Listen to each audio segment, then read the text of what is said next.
樣輸大概如果係呢啲公司咧，佢哋起碼輸20%度啦，即係同一樣嘢。咁如果下邊呢啲可以去到30%以上嘅 ，OK， 即係同一個保額個保費係可以平，可能7折啊，即係呢度咧大概都可能係8折啊咁樣樣咯。咁所以如果佢係要大品牌嘅，咁佢哋又即係都崇愛噶嘛，所以呢啲 brand 咧好好冚嘅。咁但係其實佢哋身邊又唔係好多，因為呢啲 brand 咧其實都唔係冇乜 agent 嘅，都係要靠我哋叫第三方理財，都係要靠 broker。咁所以佢哋一冚到呢啲咧，佢哋通常就會輸㗎啦。咁國內嘅競爭大概係咁上下啦。係啊，呢幾間人保啊、太空啊、即係太保啊呢啲啊。交俾你啊，有咩？搞掂。哦，OK， 係啦。咁個 market share 咧，其實咧大嗰啲咧，其實都佔咗好多嘅，真係。你見到其他呢啲而家仲喺度，即係你對有好大嘅即係競爭空間。其實冇冚就一冚佢哋實輸㗎，其實，但係佢哋嘅人少啊，即係嗰個銷售渠道少啊，所以佢哋會輸咯。但係佢哋嘅產品都好有競爭力嘅。OK。咁而我哋香港咧，我覺得我哋嗰個價錢咧，其實應該係同即係唔講產品內容嗰個 plan 啦，就係講個價錢。如果就係講個即係譬如舉例啦，危疾保額咁樣啦，你可能買第一個保額可能差唔多，但係個內容如果同大嘅龍頭比咧就好好多嘅。但係如果同細 brand 比咧，其實細 brand 係好嘅喎。我話俾你聽，真係好到你有時有啲都有啲唔係好信咁樣嘅。OK。咁啊好啦，咁我又講下嗰個法律機制咁樣啦。咁香港咧，大家都知道啦，我哋自己監管噶嘛，係咪？但係國內咧，全部都阿媽包辦嘅，即係阿媽話預定利率係幾多就幾多噶啦。跟住咧，阿媽即係嗰啲公司接咧，佢就會罰佢啊，跟住又會幫佢俾埋第二間公司啊，所有嘢咧即係家長講晒啦。所以其實咧。嗱，真心講嗰句，呢句講俾大家聽嘅啫嚇。其實買細公司咧係冇問題嘅，因為所有嘅嘢都有阿爺包晒底嘅。OK， 同埋我哋啲合同咧，基本上係好少話即係除咗而家嘅 saving 係，譬如有啲非保證啦，佢大部分嘅嘢都係寫保證嘅。OK， 即係條款啊、點賠啊、各樣嘢，好多嘢都係保證嘅。所以嗰間公司就算你買個2、3線，只要佢嘅合同冇乜非保證嘅嘢咧，基本上阿爺就會即係全權會包你底㗎啦，咁樣咯。所以其實就算買細 brand 咧，其實基本上係心理作用嘅啫，同埋好多人冇講俾佢聽係冇問題啦。咁所以佢哋就係總之佢哋大部分嘅人咧，同我哋一般人嘅覺得真係買大 brand 好嘅。總之買大 brand 啦咁樣樣。其實所以我哋啱啱入去嘅時候啦，即係尤其是我哋因為我做好多 replacement 嘅。OK，replacement 即係話佢已經有買緊一堆保單，咁我再同佢冚嘅時候，可能佢重新買又覺得即係冇必要噶嘛，咁咪換單咯。換單咧，其實我係好小心嘅，即係佢一定要冇病啦，佢又係啊，即係總之係接駁安全嘅情況下先會同佢做，同埋好抵嘅情況之下先會同佢做。如果佢冇着數咧，我係唔會同佢做嘅，即係我哋係好有良心。咁但係我喺呢個過程就會發現咧，點解我會發現佢會即係平咁多咧？就係因為佢可能買咗3年，我而家 replace 佢都仲平過佢3年前買嘅可以。即係所以你會發現係好誇張嘅嗰件事，仲有啲條款咧係好多嘅，咁但係我唔會逼佢買嘅喎，咁我會點啦？我就會俾晒表格俾佢睇啦，睇完之後我話嗱，你其實可能你信唔過呢間公司啊，係咪？我話咁不如你自己出去 search 下啦，佢哋好中意自己 search 噶嘛。我話你 search 下細嗱，我係用啲 keyword 啦，你 search 下細公司信唔信得過？細公司倒閉會如何咁樣嗰啲啦。跟住佢哋自己 search 完之後話我唔會解釋俾你聽㗎啦，因為解釋就好似我賣花讚花香，我話買唔買係你自己決定嘅啫。咁我自己 search 完之後我就會自己去買㗎啦，因為係啊會解答所有嘅問題嘅網上邊 ，OK， 咁你就大家會知道。咁但係咧，如果我哋愛嚟做競爭嘅話咧，我哋香港我哋梗係講話我哋嘅實力好雄厚啊，各樣嘢。咁呢個事實嘅，因為我哋有即使譬如我講富衛咁樣啦，好似歷史唔夠一啲大 brand 好悠久，但係其實成個經營環境我哋係好有經驗㗎嘛。即係我哋嘅係啊，即係我哋係承接住成個歷史嚟到去做我哋嘅核保啊，各樣嘢。咁呢個國內咧，點解佢哋嘅保費會貴咧？其中一樣嘢亦都係因為佢哋核保經驗差，即係佢哋個 underwrite 嘅經驗好淺，所以佢哋唔係好敢好冒險啊。尤其是一啲真係危疾啊、人壽呢啲單啦，咁佢哋買到大額，即係大額少少都唔話好大額啦嚇，咁過百萬以上佢哋已經好嚴嘅，好嚴嘅真係，所以佢哋可能要分好多間公司買啦，或者搞好多嘢啦，咁所以一般嘅普通嘅 case 咧，可能同佢開50萬係最容易過嘅，一開到100萬都係好複雜噶啦，件事會咁樣咯，咁所以其實佢哋嘅 underwriting 嘅人才好少啊。即係佢哋嘅 market 好大，但係其實佢哋做呢一行嘅人才係好少嘅，OK，所以佢哋係樣嘢都會比較嚴，同阿爺亦都管得好嚴咁樣樣咯。咁我哋從儲蓄產品開始講啦。儲蓄產品咧，我入去嘅時候咧，其實嗰陣時係賣緊 guarantee 3.5，啱啱喺4落翻嚟。咁香港應該嗰陣時係低息時期嚟嘅，低息時期，所以佢哋咧。係成個市場一片都係覺得3.5雖然唔高，但係已經高過全世界咁樣啦。OK， 咁而且係 guarantee 嘅，全保證嘅。OK， 咁所以當時係啲國內人咧係唔係好中意香港呢單，因為佢哋賣慣咗4厘4.5開始賣到3.5都係 guarantee。咁所以佢哋買咗一批單之後咧，我記得啱啱開關嘅時候，佢哋都會講：我都係中意啲保證嘅喎，我都係中意啲保證嘅單喎。好多銀行又賣緊啦，即係渠道又賣緊啦，即係渠道嘅意思即係broker 又賣緊啦，agent 又賣緊啦，所有都係同埋咧3.5落架嘅時候啦，又係佢哋好中意賣嗰啲叫做落架即係落架嘅嗰啲叫咩 last minute 嗰啲啊，即係哇全國喺度轟動，你見到一開小紅書就係轟炸你啦，啲銀行又係轟炸你啦，所以佢哋係即係好受嗰個叫全 guarantee 嘅呢個 education。到佢而家跌到去得返2厘唔夠，咁佢哋就開始冇辦法啦，接受現實啦，佢哋就要接受一啲有分紅嘅嘢啦，咁樣啦。咁其實而家係好做好多嘅，因為佢哋都冇辦法揾到高過2厘嘅 guarantee 㗎啦，基本上。咁所以而家其實成個市場咧就係我覺得係好好做嘅。如果講國內嘅產品預定利率咧，點解會咁低咧？其實因為國家佢銀行佢都即係個利率走低啦，咁佢就要撳住嗰個 saving， 即係嗰啲保險公司啊，因為佢哋嘅賺錢嘅投資只能夠在國內嘅啫嘛，係咪？咁所以其實國內都冇乜高息嘢，佢哋可以買，佢咪會驚佢會爆煲咯。咁佢咪要撳低佢話，喂，咁你唔好俾咁高嘅承諾啦。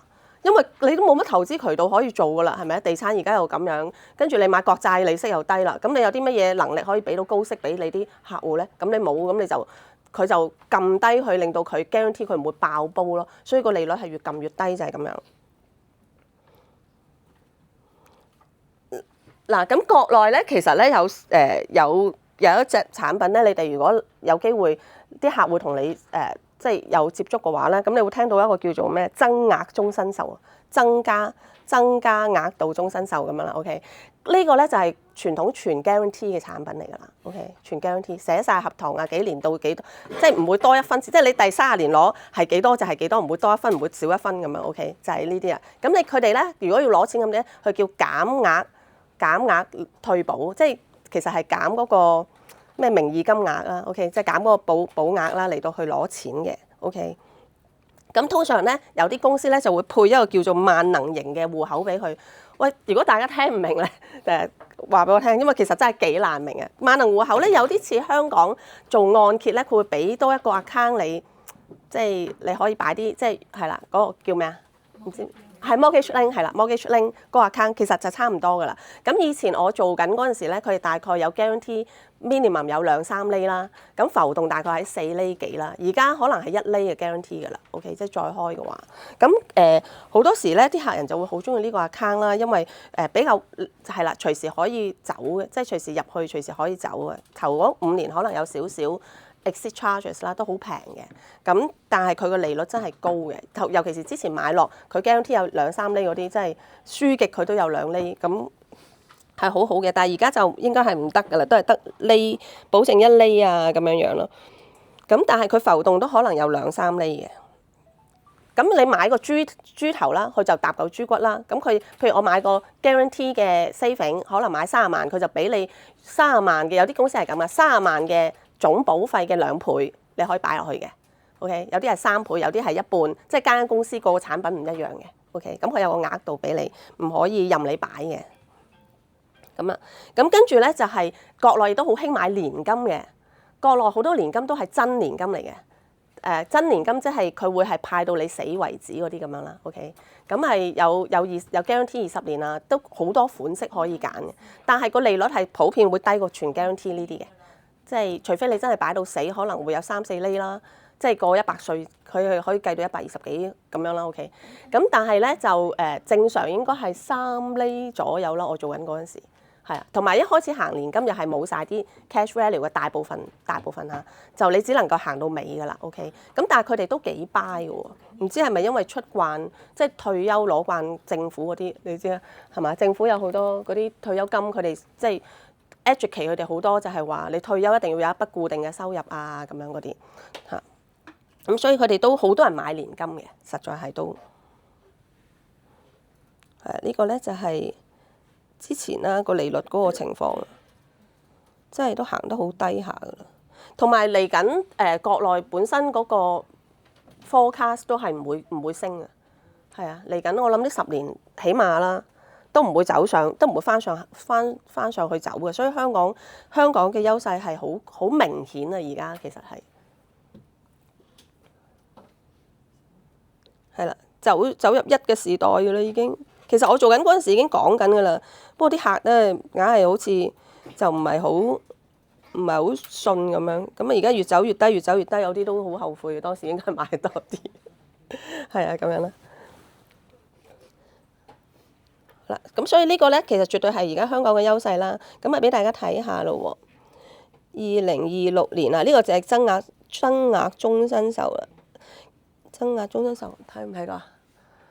係啊，哇！睇下先，預期利益、保證利益2厘幾嘅啫，都係預定利率1點幾，係啦。分紅佢哋係啊 maximum 都唔會太高噶啦，而家都係撳到去4點幾已經係好高。你會見到咧，其實咧比較高啲嗰啲咧，其實多數都係啲中外合資嘅公司嚟嘅。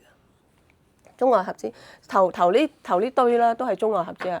瑞泰係 Old Mutual 啊，係啦，跟住中意係 Generali 啦，咁係啦呢對。咁佢呢個預期，你睇下佢做呢個好好笑喎，40歲去搞到105歲先有16點幾喎，加埋真係即係啊！通常呢個咧預期利益咧，佢哋而家唔夠膽整福利噶啦，通常都係如果你見到咁高，通常都係單嚟你嚇。回本係啊，回本期啊，回本期應該係回本期啊，即係佢要搞到100幾歲先搞得掂嗰啲咧，即係好誇張。係啊，嗱太平嗰啲越大嗰啲咧，越去到後噶啦。咁 OK 好啦，咁啊睇下呢個已經係我之前做落噶啦。而家如果真係買分紅險咧，係應該。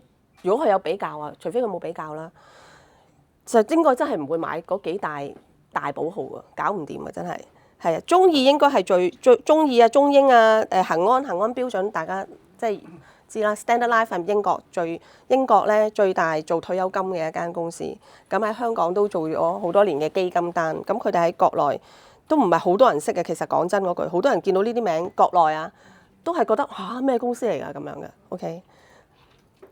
係買呢喺國內，所以第三方渠道喺國內買單都係好多 education 要喺呢啲公司度，但係都容易講嘅，因為一查佢哋就知㗎啦。OK，咁呢啲都係好大嘅國外嘅保號啦，咁合作。咁佢哋嗰啲單咧係點啦？呢個舉個例啦，30歲嘅男性繳3年20萬，呢個係舊年嘅數字嚟㗎啦。OK，咁咧20萬總保費60萬咁樣啦，3年繳啦，係咪？啱3年繳就最好啦。咁咧就去到嗱，我哋比較咧呢度最好嗰個就係恒安啦。恒安喺25年咧有130幾萬，咁我哋香港呢個係我哋嘅公司啦，我哋公司25年已經有200幾萬啦。OK， 1倍啦，1倍喎，係咪爭好遠啊？呢度咧係60萬嘅喎，如果600萬咧咪爭個0，啱唔啱啊？係好誇張㗎，咁啊好啦，我哋再睇多一個例子啦。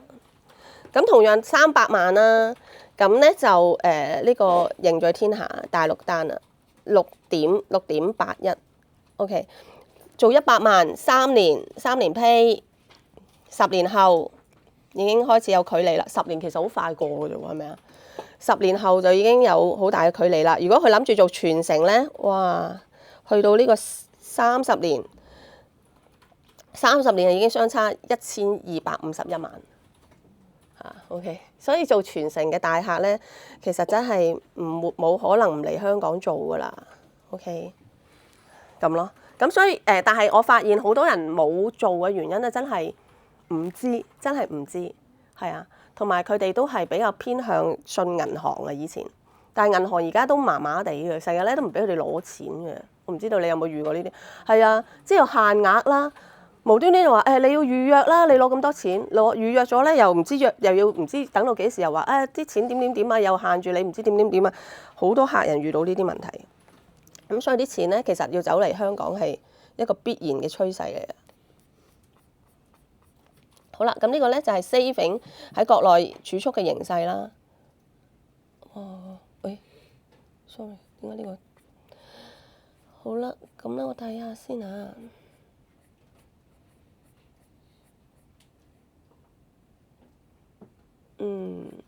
放大咗俾大家睇啫。哇！點解呢個就咁多？好啦，喂，呢個 PPT 唔得啊，走位，死啦！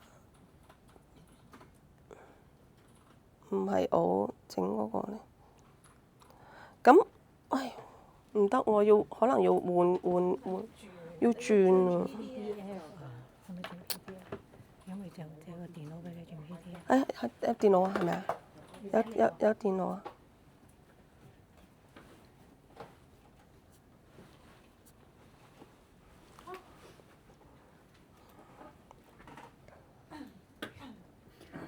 我想問咧，我之前有啲客過嚟香港嘅時候，佢話佢已經買咗咩之前過嚟產品係3.5嘅，咁3.5就而家冇咯。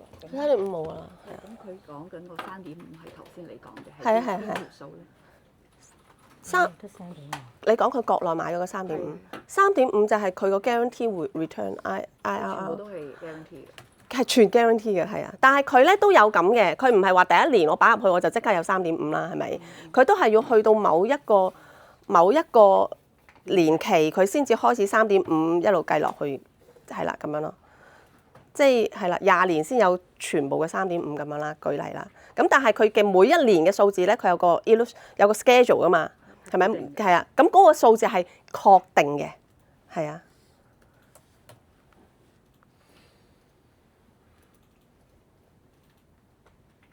send 俾我啊？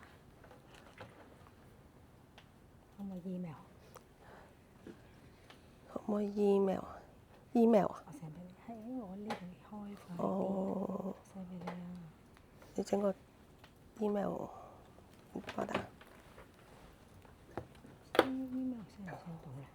send email send 到嘅。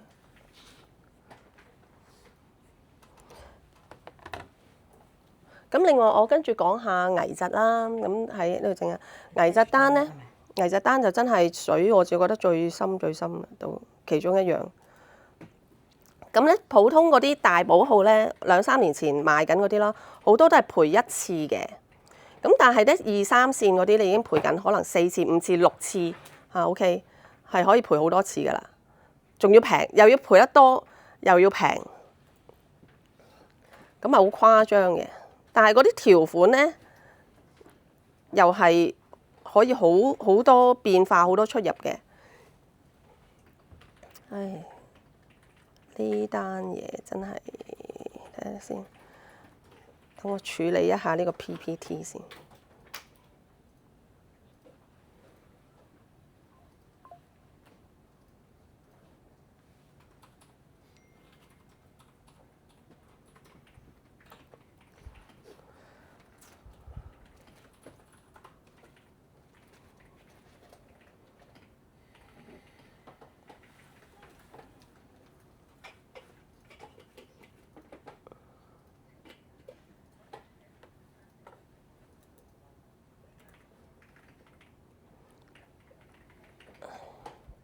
喂，咁算啦，我用舊版本同大家講都得嘅，係啊，唔緊要。因為我其實我今次執過嚟，我用舊版本啦。咁因為舊版本有 PDF，係啊，我用舊嘅版本，用 JFO 個版本。係啊係，可以俾大家。再嚟個，係咪上唔到網啊？都上到冇網。唔係啊，佢頭先 OK 啊，後邊 OK 啊。先。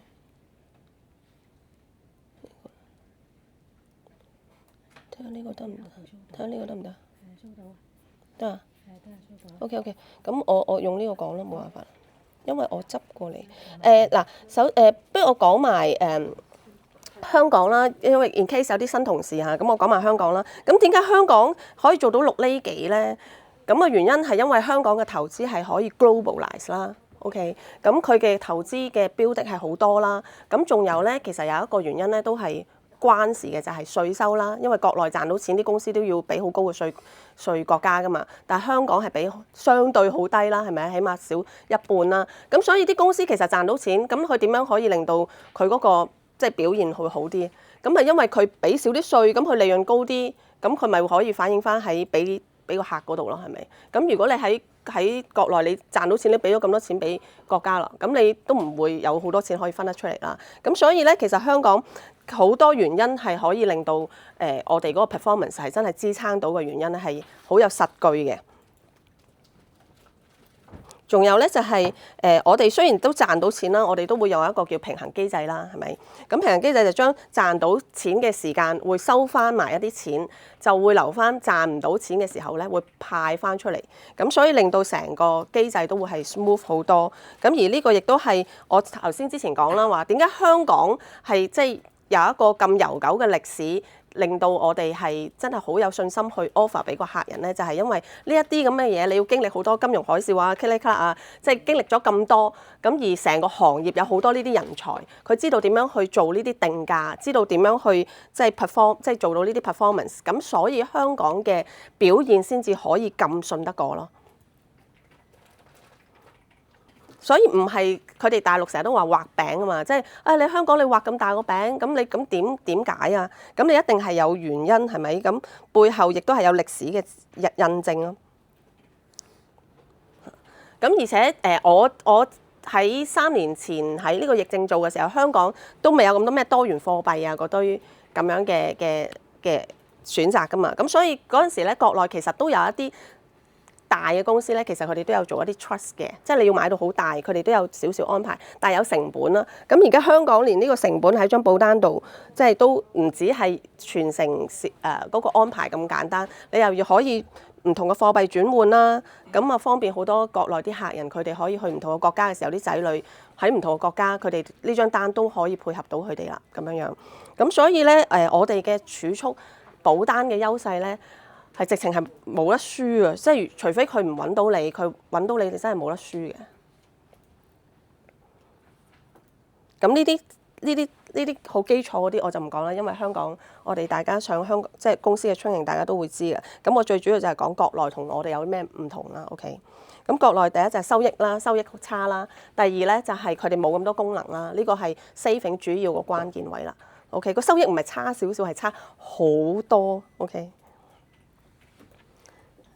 咁功能都係啦，咁好啦，咁我用翻跟住，咁我跟住呢個講啦嚇。咁講下國內嘅醫療體系啦，國內嘅醫療體系咧，咁其實原來國內啲人係好中意睇三甲醫院嘅，即係同我哋香港人係好唔同嘅。即係我哋香港人咧有啲咩事咧，我哋係會中意去私家醫院啦，覺得去政府醫院係即係服務差，即係時間耐啦。但係佢哋係好中意去三甲醫院嘅，知唔知點解啊？醫生醫保唔係，其實因為佢哋係三甲醫院嘅醫生嘅資歷係最好嘅，係啊。咁而成個全國咧最好嘅醫院嘅即係佢哋嗰個叫資源啦，就係廣州、上海同北京。OK，咁對佢哋嚟講咧，如果佢唔離開中國嘅話咧，呢3個就等於佢哋真係哇，佢哋嘅救命稻草嘅一個即係地方嚟㗎啦。OK， 即係有咩病就去廣州啦，有咩病去北京啦，咁嚟揾專家揾啲咩，就係嗰啲醫生就喺三甲醫院。咁有啲喺呢一個3大資源嘅地方咧，原來佢哋啲三甲醫院咧係會有分國際部啦、OK 即係嗰啲唔同嘅等級嘅。咁國際部就係以前咧，佢哋愛嚟招呼啲外賓啊，即係以前有啲外賓入去。咁所以普通佢哋嗰啲。呢啲咧係普通家庭都可能唔知嘅，就係佢哋睇慣咗喺下邊咧排隊啊，個醫生喺度一個人睇病，跟住成籠人喺後邊睇住佢睇啊，咁樣嗰啲，佢哋習慣咗噶啦。咁佢哋去國際部，佢哋都可能唔係咁知有啲咩唔同咯喎。咁但係國際部咧就會似私家醫生咁樣啦，佢就真係會你喺普通部咧就係你1分鐘3分鐘內每3分鐘都冇噶啦，可能分零鐘就會睇完你個病噶啦。咁你去翻國際部咧，同一個醫生嘅係會。OK，咁佢就會見你可能15分鐘啊、20分鐘啊，慢慢問你嘅病情啊咁樣。咁個價錢咧同香港差唔多，1000幾蚊可能睇一次咁樣。OK，咁有啲可能平啲啦，但係起碼都500-600蚊以上噶啦，咁睇一次。咁呢啲咧要 book 噶嘛。咁變咗咧，其實咧佢哋亦都唔係好知咧，原來嗰啲佢哋叫做商業保險，就係其實我哋講嘅普通保險啦。咁咧就係呢啲保險咧，如果佢賣得高端咧，其實係會幫佢 arrange 埋嘅。咁仲有啲咧，就因為間大陸好大嘅啲醫院，咁係會你唔知去邊科度睇邊科，跟住點樣同個醫生溝通，佢哋又會有陪診服務嘅。OK， 即係會請埋個人陪你去。咁咧呢啲服務咧，就係當我哋賣高端醫療嘅時候咧，我哋公司而家都好似有啦，我哋公司都。咁咧就係阿爸阿媽，咁你哇我又請假陪佢睇，咁我不如請個專業嘅護士陪佢去走訪呢啲，就更比我自己更好啦咁樣。所以國內係會有呢啲服務嘅。咁嗱呢個咧，你大家就可以睇下啦。呢啲咧基本上冇門檻就可以入去噶啦。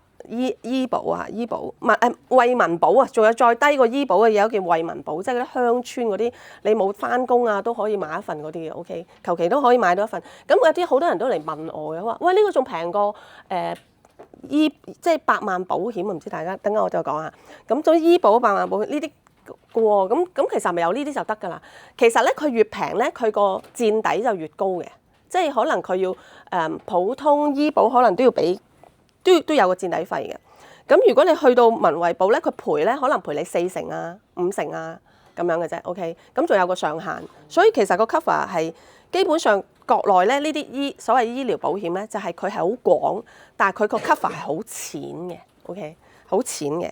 如果你真係想揾一啲真係好啲嘅即係好啲嘅醫療方法咧，呢啲全部都搞唔掂㗎啦。OK， 以前咧係我講緊以前係講緊幾年前啦。如果你離開自己本身個醫保範圍，你去到譬如上海、北京咁啦，如果你喺廣州，咁佢仲會 discount 你嘅，即係再 discount 啦 ，claim 又麻煩啦，所以好多人咧。係唔知道原來佢有一份即係嗰啲叫呢啲咁嘅保險咧，係都好多限制嘅。咁好啦，到跟住國內有一個叫100萬醫療保險啦，就賣通街嘅，就因為佢咧係好平好平，就會 cover 你100萬。好似我哋香港買啲 top one，我唔知大家有冇聽過。即係總之佢個保額大概係有100萬至400萬左右啦，叫100萬醫療 OK， 100萬醫療。咁咧就好平嘅，普通可能30-40歲嘅人都係講緊200-300蚊一年嘅保費。200-300蚊一年嘅保費，墊底通常係1萬蚊人民幣，即係你要醫保俾啦，或者自己俾啦，1萬蚊以上你就可以 claim 㗎啦。OK， 咁佢嘅 claim 嘅範圍咧都即係都好闊嘅。咁但係咧都嚴格嘅。OK， 好多人會自己上網買，但係自己上網買咧就會出現一個咩問題咧？佢哋自己唔申報健康嘅，係啊，即係佢哋乜都覺得自己冇事嘅啲人，係啊。無論佢體檢係有咩記錄啦，佢都會唔記得晒啦。總之佢上網就去買咗㗎啦。到佢如果佢唔係 early claim， 即係佢唔係買咗1-2年內 claim 咧，還好啦。因為如果佢過咗3-4年之後，就算佢以前啲病，可能人哋唔會追究得咁緊要㗎啦嘛。咁但係大部分嘅原因就係佢有啲人就會即係我就嚟有病，佢都即係對呢啲意識係好低好薄弱嘅。佢會覺得咁我就自己上網買一份，跟住我就走去 claim 啦。所以好多醫療糾紛啊，或者佢哋嘅好差嘅 experience 都係嚟自於佢哋呢啲嘅即係呢啲嘅 knowledge 啊，係好唔好嘅。咁總之佢覺得有一份保險就乜嘢都賠。跟住就發現唔係，所以咧佢又會唱通街咁，跟住又會覺得保險呃人啊嗰啲咁樣樣。咁我哋成日都同佢講話，呢啲就叫期望落差。但係我又講一個事實俾大家聽，如果你買呢啲就少啲啦。如果你買一啲係有儲蓄型嘅危疾啦，咁如果你有爭議嘅時候咧，如果你真係去到法院咧，國家又咁喎，通常都判公司輸嘅喎。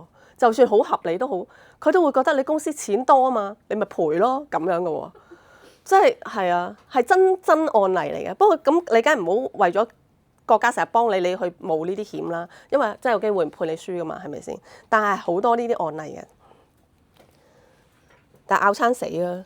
好啦，咁好啦，講翻醫療住院啦，國內係冇一份咧係寫終身保證續保呢幾隻字係冇噶 ，OK？ 唔好意思，我想問下咧，咁頭先嗰個比較咧同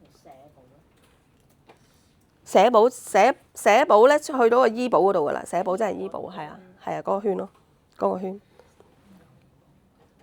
仲有咧，佢真係好複雜㗎，佢咧就因為中國嗰啲咧係你可以買淨係國保中國㗎啦，跟住淨係保中國台灣啦，中國台灣澳門啦，跟住中國台灣澳門香港啦，跟住又 Asia 啦，跟住係啦，即係佢分嗰個範圍係好，即係再仔細。我哋就係我哋一係就 global， 一係就 Asia 㗎啦嘛，係咪？即係一係就隨美咁樣，冇咁多款㗎嘛。佢哋係即係勁多款嘅 ，OK。跟住仲有佢哋仲有啲醫院咧係分叫做昂貴醫院啊。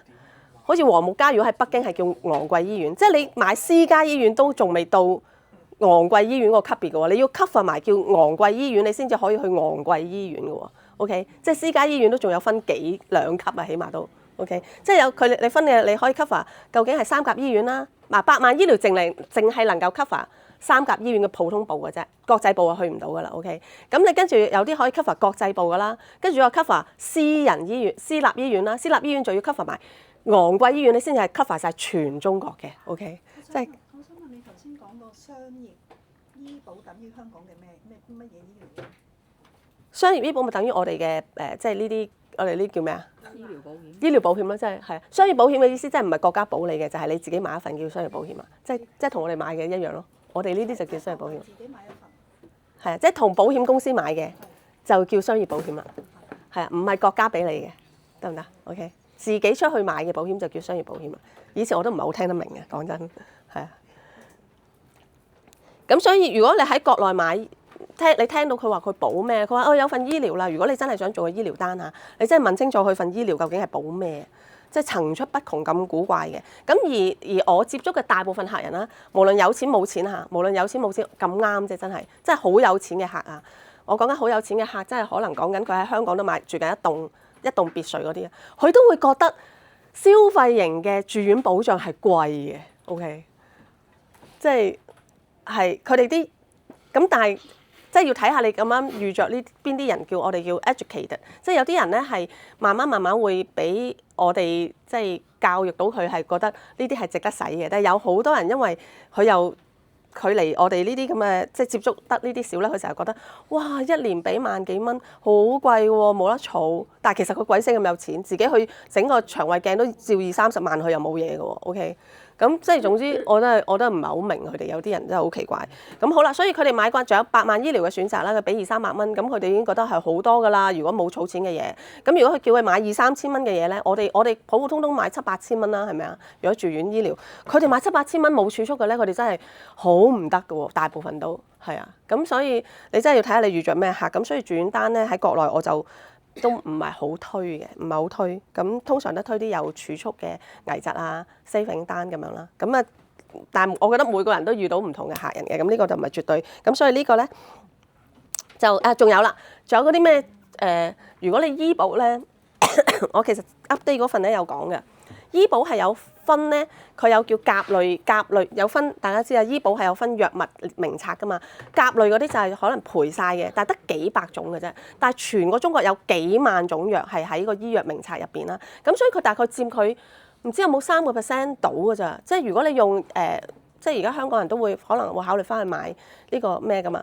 但係佢真係保到好少嘅藥物嘅啫。OK， 即係你一喺呢個名冊以外嗰啲咧，即係就係新嘅藥啦。因為你有好多藥點解唔喺呢個名冊啊？因為貴啦，因為新啦，係嘛？咁搞嚟搞去都搞唔到入去噶嘛。咁所以呢個大概佔你能夠用到醫保嘅 percentage 嘅藥物咧，真係好少嘅。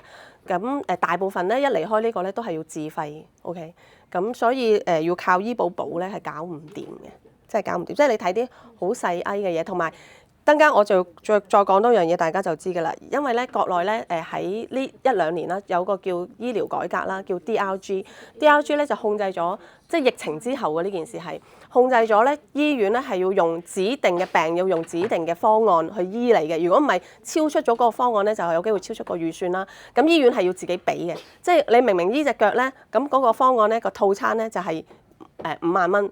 如果我搞下，你醫咗7-8萬出嚟咧，嗰2-3萬就我醫院自己揞㗎啦，咁樣咯。咁所以佢就盡量都唔會俾你超支。咁唔俾你超支嘅意思咧，就佢會盡量用一啲好指定嘅方法去醫你啦。即係如果有啲好啲嘅方案啊，創傷少啲啊，但係會貴啲嗰啲咧，咁佢就唔包你㗎啦。咁所以其實你好多嘢好局限嘅。如果你要用即係3甲醫院嘅呢啲咁樣嘅服務，而唔喺商業保險度即係自己有一份嘅話咧，咁你就一係就要焗住用佢嘅套餐 ，OK？ 咁你癌症可能唔使切嘅，佢夾硬要切咗你，咁可能唔使點嘅，咁佢又搞你。最搞笑嘅就係嗰啲咩如果你隻腳咧可能即係有癌咁啦，咁切咗就最平㗎啦，咁可能就用切咯。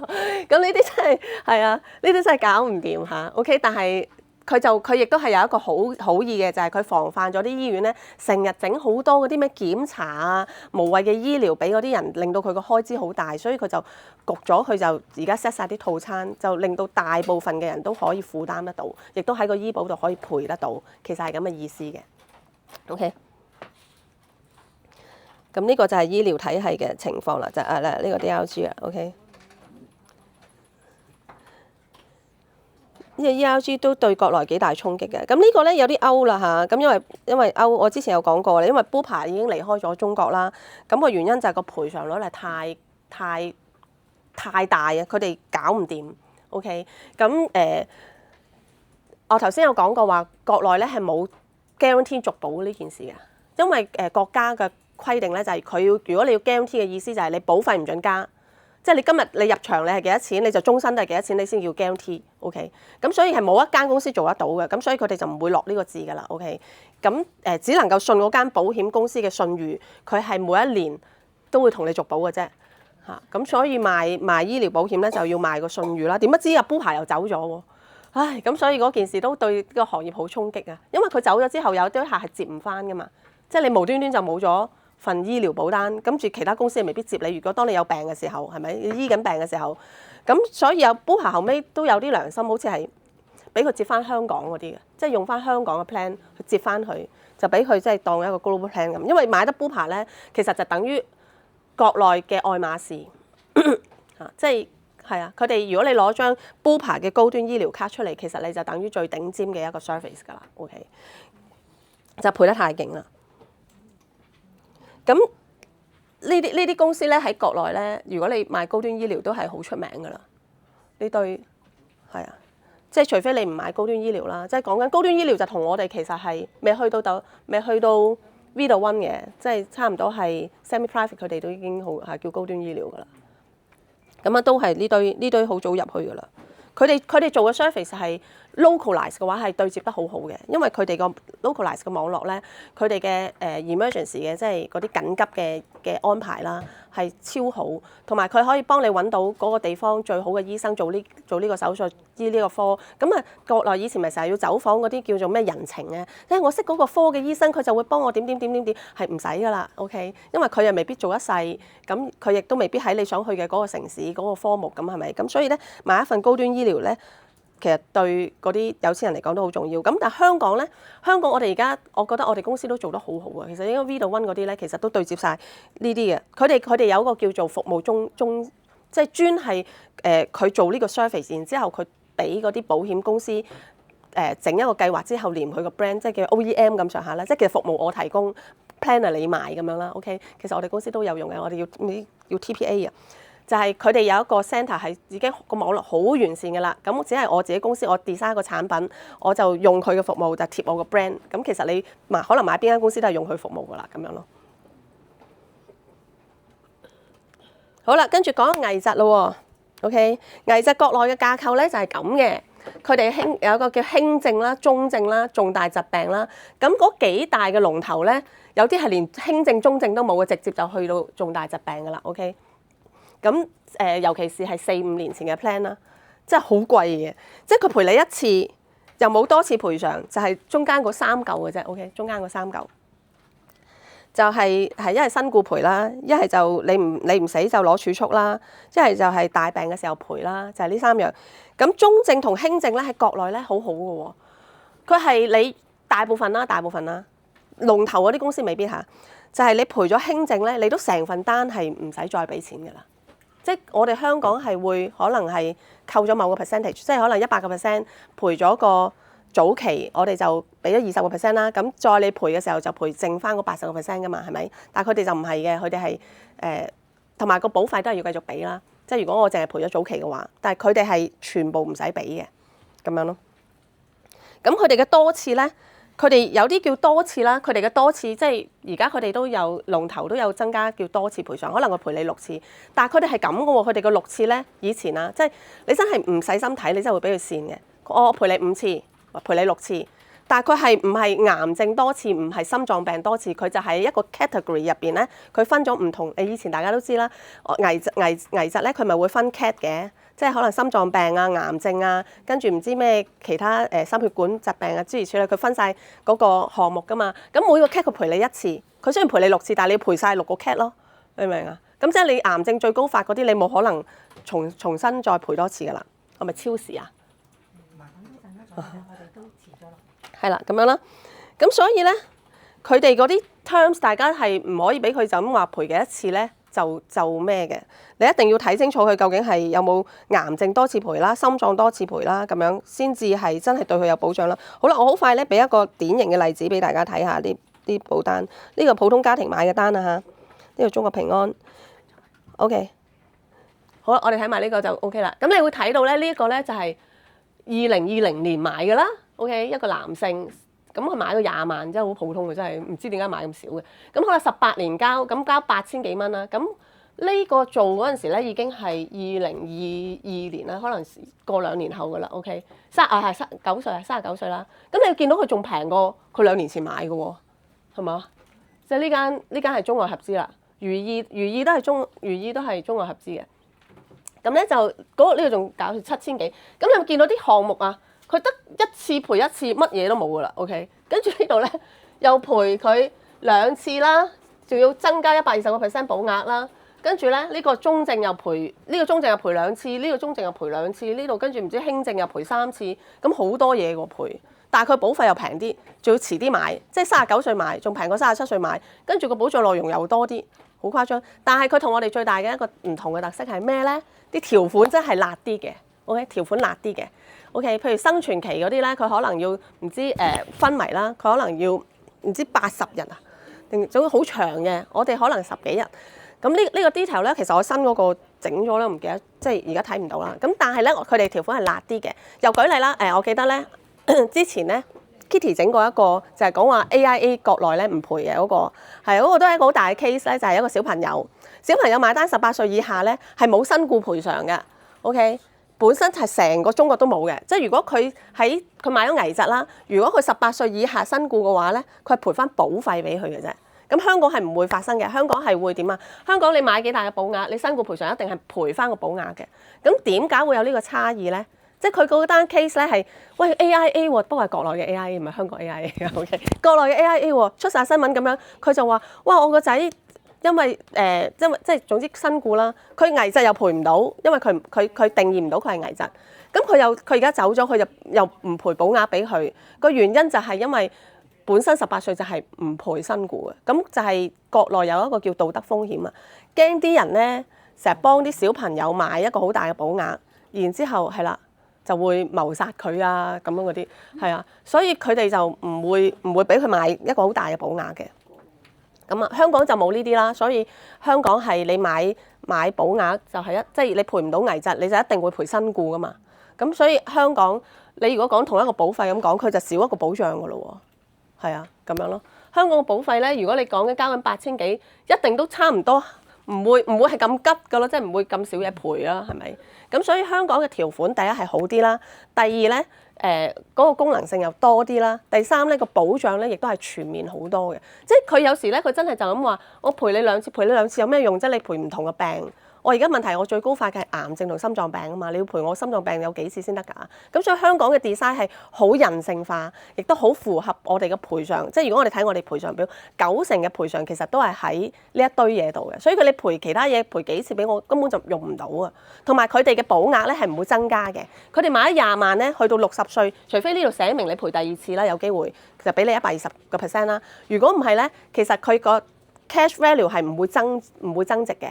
即係佢哋入邊買咗，我哋有個現金價值㗎嘛，佢現金價值係唔會增長嚟賠出嚟嘅。但係我哋香港可能你買50萬到你賠嗰陣時，可能會有60萬、70萬。個原因就係因為佢會連個 cash value 賠埋出嚟啊嘛。咁國內嘅 cash value 係冇㗎啦，你買呢個保額，如果你30歲買，你又預下你60歲、70歲、80歲夠唔夠用咯？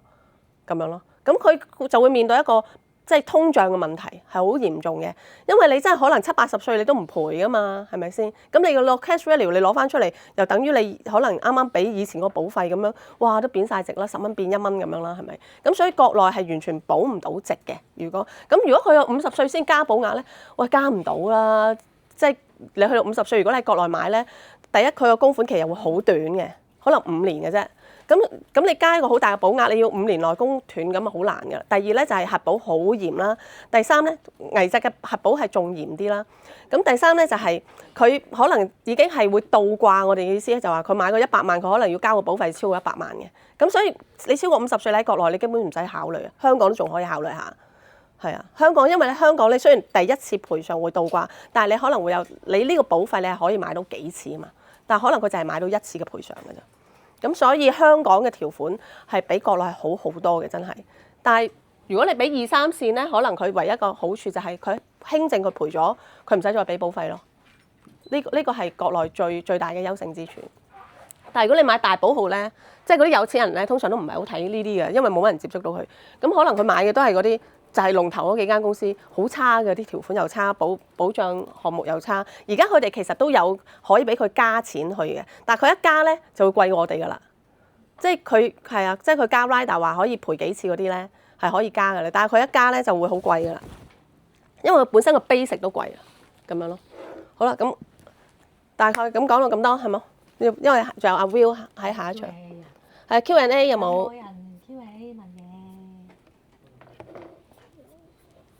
我想問咧，如果個輕症係賠咗1次之後，係咪個人就買唔到嘅？基本上係嘅，基本上係嘅。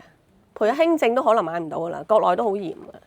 國內咧，如果你買危疾50萬咧，其實已經好嚴噶啦，真係人壽都好啲嘅，係啊。有嘢問？嗯。我想問一下，就是如果我買我們香港的保險，但是他如果到時候是住國內的國際部，那如果普通病房的話，國內的醫院的國際部有普通病房嗎？哦，有。都要買到私家或半私家才可以。香港嘅，你講買香港保險，去國內係你全通行噶咯喎，都唔使諗噶咯喎。就是如果即使買普通病房，去內地的醫院國際部看。係啊，都係普通房係普通房係啊，可以賠㗎，可以賠㗎。即使國內的國際部沒有普通病房，也是可以賠的嘛。係啊，可以賠啊。因為其實你只要叫佢其實會咁噶嘛，你叫佢申報翻佢自己本身個病房個標準就係得呢個就得㗎啦。係啊，唔係如果佢有分級別，你要跟翻個級別咯。如果佢冇分就係咁咯，即係等於養和都有 semi private 係一獨立房㗎。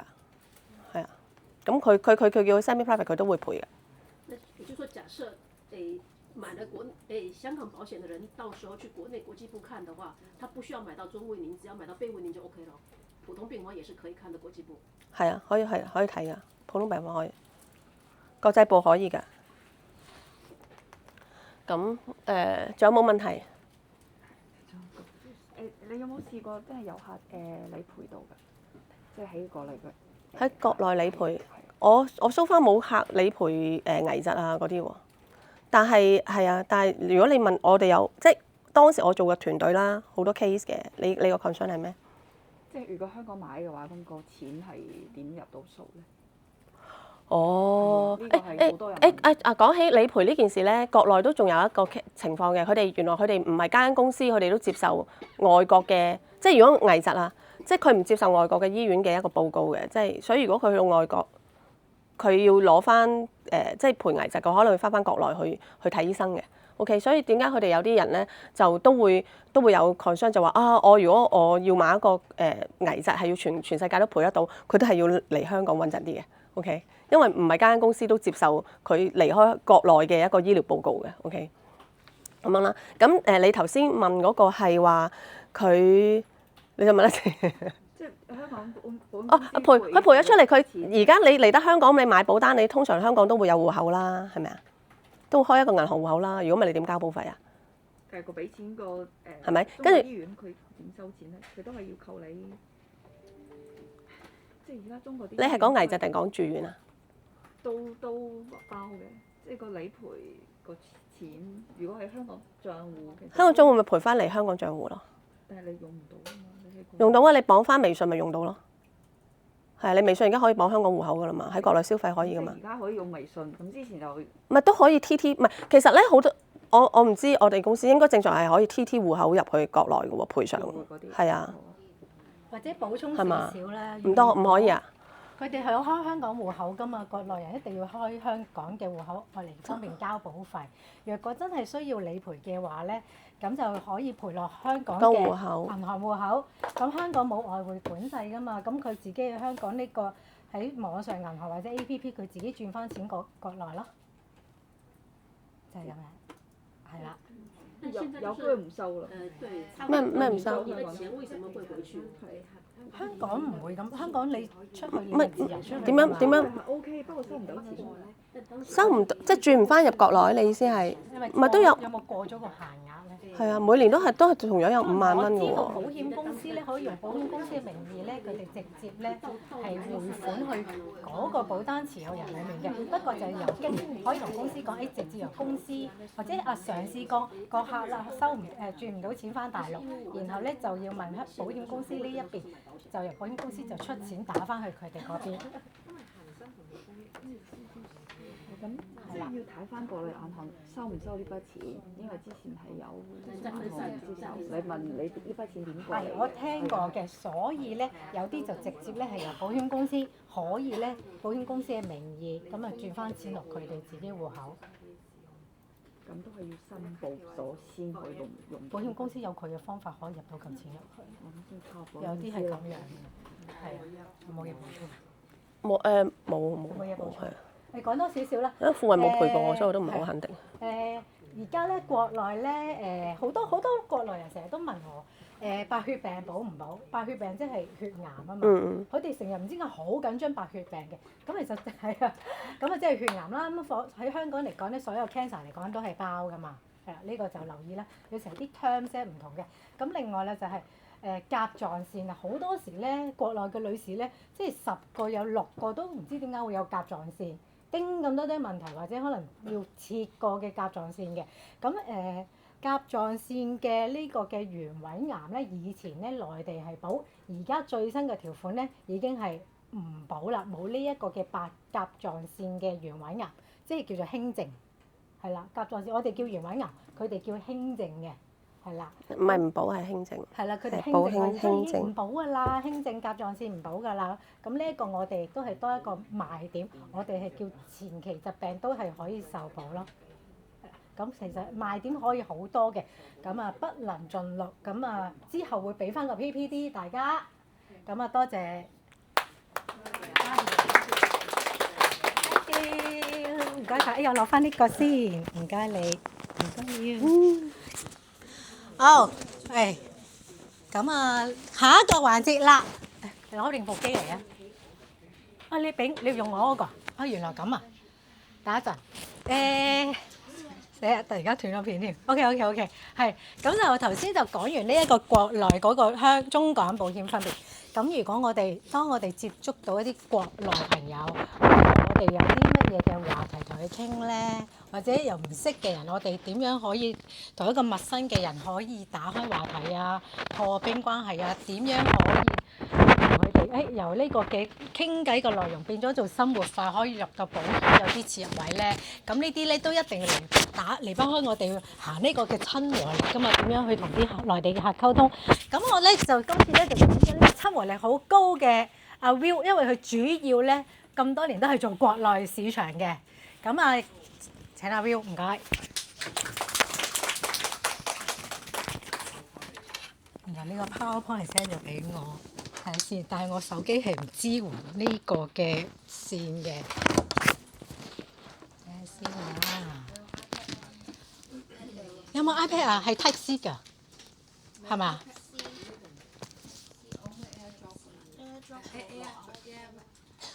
唔係啊，我個電話唔係 Type C 啊。係咪可以 AirDrop 呢個？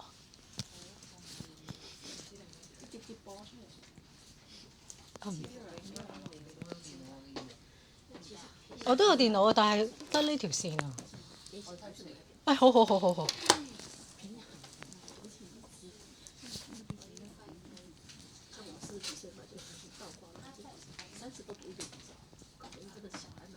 下先。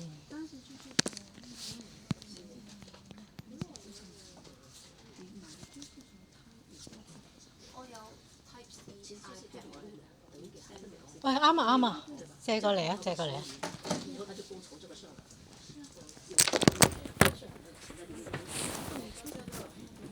有啦，花。揾是但啦，嚟咗啦。唔該你。我俾你用咗呢個先，我哋錄影啊，你過嚟。邊個？我喺度笑。好，咁我點樣用啊？點樣用啊？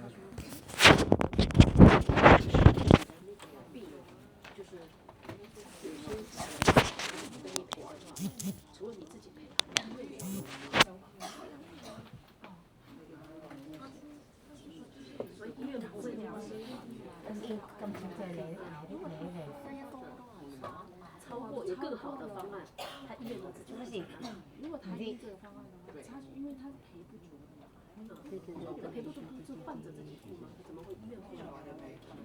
没有听到他这个。对，对医生会让你选的。你有没有上过保险？或者说你没有上过保险，愿不愿意多花点钱？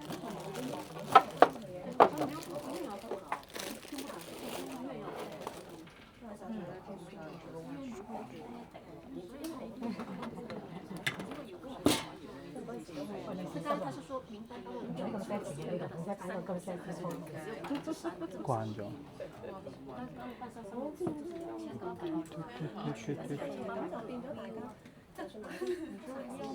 OK， 好，係咪 OK？Yeah，OK。開始啦。Yeah。咁阿 Will 你介紹自己。好，我介紹自己。好，大家好。啱啱先知道原來我係走親和力路線嘅，其實我走型格路線嘅，記住啦。好 OK， 咁其實咧我本身咧，哇！呢個死光。我本身咧就以為咧係3兩個簡單新人班分享，點知今日嚟咗咁多個同事，咁我係啱啱先知嘅。OK， 好咁 OK， 多謝你啊。係啦，咁我簡單分享下自己先啦。咁 MDRT 會員 IDA 龍獎，我哋今日講咧內地客人嘅市場龍獎，大家要注意啦。其實呢一個咧係國內客人好認可嘅一個獎項嚟嘅。其實佢個入門標準咧係比我哋嘅 MDRT 咧仲要高嘅。大家有冇了解過龍獎先？有冇啊？有。龍獎係一個咩規則啊？